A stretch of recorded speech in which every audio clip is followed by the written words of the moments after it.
হরে কৃষ্ণ। আজ 28শে ভাদ্র 1431 ও 14ই সেপ্টেম্বর 2024 একাদশী পদ্মা বা পার্শ্ব পরিবর্তনী। এই একাদশী পদ্মা বা পার্শ্ব পরিবর্তনীর দিন আমি শ্রীমদ্ ভাগবতম পাঠ করছি। আজ আমি পাঠ করছি শ্রীমদ্ ভাগবতমের তৃতীয় স্কন্দ সপ্তম অধ্যায় বিদুরের অতিরিক্ত প্রশ্নের শ্লোক 4 ও 5 ও 6। নারায়ণ হে নারায়ণ ভবভয়হরণম নারায়ণ। শ্লোক 4। অস্রাক্ষিদ ভগবান বিশ্বং গুণমজ্জাত্মায়োয়া তয়া সংস্থাপয়তে তদ্ভুয়ো প্রত্যপিধাস্যতি।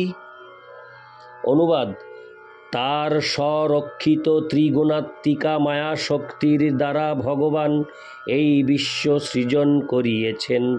তার দ্বারা তিনি এই সৃষ্টি পালন করেন এবং পক্ষান্তরে তা ধ্বংসও করেন। এইভাবে পুনঃ পুনঃ সৃষ্টি এবং ধ্বংস কার্য সম্পাদিত হয়। তাৎপর্য: যে সমস্ত জীব অনুকরণ দ্বারা ভগবানের সঙ্গে এক হয়ে যাওয়ার বাসনার ফলে মায়া কর্তৃক বিচলিত হয়েছে, তাদের জন্য ভগবান এই বিশ্ব ব্রহ্মাণ্ড সৃষ্টি করেছেন। জড়া প্রকৃতির 3টি গুণ হচ্ছে এই হরে কৃষ্ণ জড়া প্রকৃতির 3টি গুণ হচ্ছে সেই সমস্ত বদ্ধ জীবদের আরও অধিক বিমোহিত করার জন্য মায়া শক্তির দ্বারা মোহাচ্ছন্ন হয়ে বদ্ধ জীব তার স্বরূপ বিস্মৃত হয়ে নিজেকে জড় সৃষ্টির অন্তর্ভুক্ত বলে মনে করে এবং তার ফলে সে জন্ম জন্মান্তরে ভৌতিক কার্যকলাপের বন্ধনে আবদ্ধ হয়ে থাকে। এই জড়জগৎ ভগবানের নিজের জন্য নয়, পক্ষান্তরে যারা তাদের ভগবৎ প্রদত্ত ক্ষুদ্র স্বাধীনতার অপব্যবহার করার ফলে প্রভুত্ব করতে চায়, সেই সমস্ত বদ্ধ জীবদের জন্য।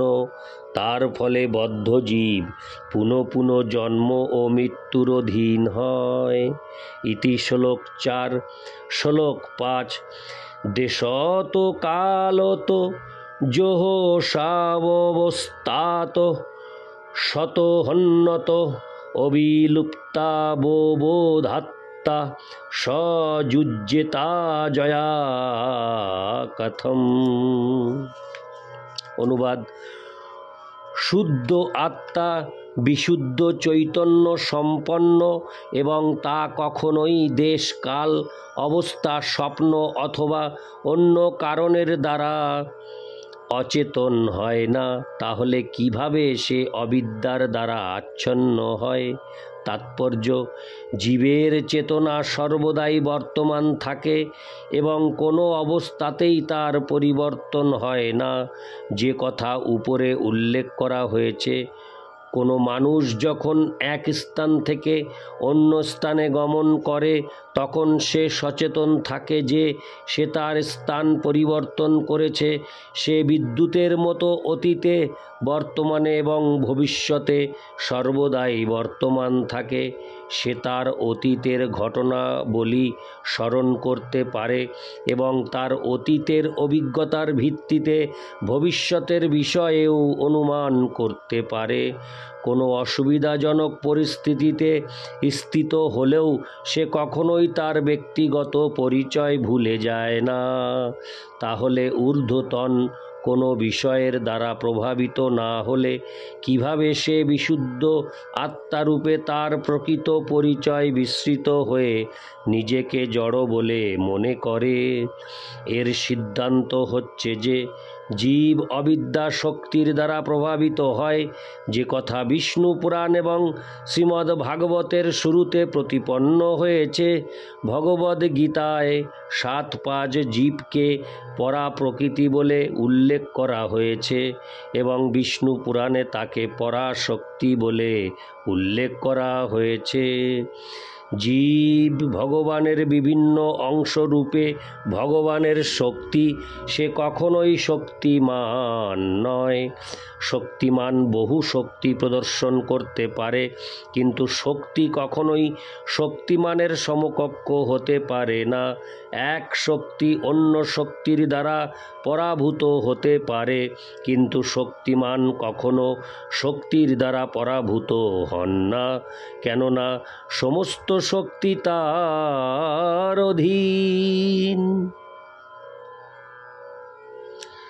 ভগবানের জীব শক্তি বা ক্ষেত্রজ্ঞ শক্তির বহিরঙ্গা শক্তির দ্বারা পরাভূত হওয়ার সম্ভাবনা রয়েছে অবিদ্যা কর্ম সংজ্ঞা, এবং এইভাবে সে জড় জগতে এক উদ্ভট পরিস্থিতিতে স্থিত হয়েছে।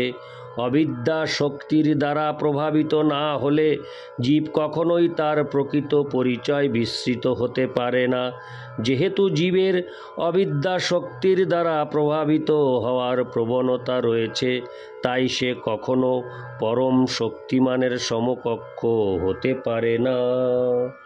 ইতি শ্লোক 5 শ্লোক 6 ভগবানেক এবৈষ সর্বক্ষেত্রেষ্বস্থিত অমূষ্য দুর্ভগত্বং বা ক্লেশ বা কর্মভিকুত। আমি 6 নং শ্লোকটি আরেকবার পাঠ করছি।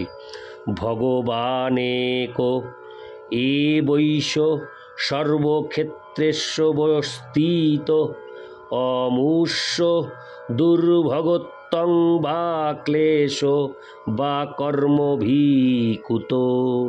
অনুবাদ: ভগবান পরমাত্মা রূপে প্রতিটি জীবের হৃদয়ে অবস্থিত, তাহলে জীবের কার্যকলাপ কেন দুর্ভাগ্যজনক অবস্থায় এবং দুঃখ দুর্দশায় পর্যবসিত হয়? তাৎপর্য: মৈত্রেয়ের কাছে বিদুরের পরবর্তী প্রশ্নটি হচ্ছে, ভগবান যদিও পরমাত্মা রূপে সমস্ত জীবের হৃদয়ে বিরাজমান, তা সত্ত্বেও জীবকে কেন নানা রকম দুঃখ দুর্দশা এবং দুর্ভাগ্য ভোগ করতে হয়? দেহকে একটি ফলবন্ত বৃক্ষ বলে বিবেচনা করা হয়।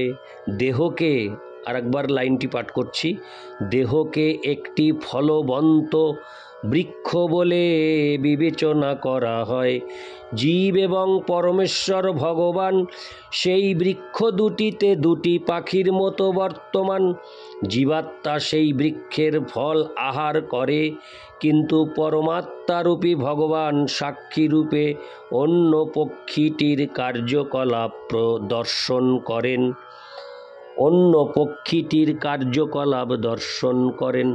রাষ্ট্রের কোনো নাগরিক কর্তৃপক্ষের পর্যাপ্ত পর্যবেক্ষণের অভাবে কষ্ট ভোগ করতে পারে, কিন্তু এইটি কিভাবে সম্ভব যে রাষ্ট্রপ্রধান স্বয়ং বর্তমান থাকা সত্ত্বেও কোনো নাগরিক অন্য নাগরিকের কাছ থেকে কষ্ট ভোগ করে? অন্য দৃষ্টিকোণ থেকে বোঝা যায় যে জীব গুণগতভাবে ভগবানের সঙ্গে এক, এবং তার ফলে তার শুদ্ধ অবস্থায় তার জ্ঞান কখনো অবিদ্যার দ্বারা আচ্ছাদিত হতে পারে না, বিশেষ করে পরমেশ্বর ভগবানের উপস্থিতিতে। তাহলে জীব কিভাবে অবিদ্যার দ্বারা প্রভাবিত হন এবং মায়ার দ্বারা আচ্ছন্ন হন? ভগবান হচ্ছেন সমস্ত জীবের পিতা ও রক্ষক, এবং তিনি ভূতভৃৎ বা জীবের পালনকর্তা রূপে পরিচিত। তাহলে জীবকে কেন এত দুঃখ কষ্ট এবং দুর্ভাগ্য ভোগ করতে হয়? তা হওয়া উচিত নয়, কিন্তু তা সত্ত্বেও আমরা দেখতে পাই যে সর্বত্রই বাস্তবিকভাবে তা হচ্ছে। তাই এই সমস্যার সমাধানের জন্য বিদুর এই প্রশ্নটি করেছেন। ইতি শ্লোক 6। নারায়ণ হে নারায়ণ ভবভয় হরণম নারায়ণ লক্ষ্মীকান্তম কমলনয়নম মঙ্গল চরণম নারায়ণ। হরে কৃষ্ণ। জয় রাধে রাধে গোবিন্দ।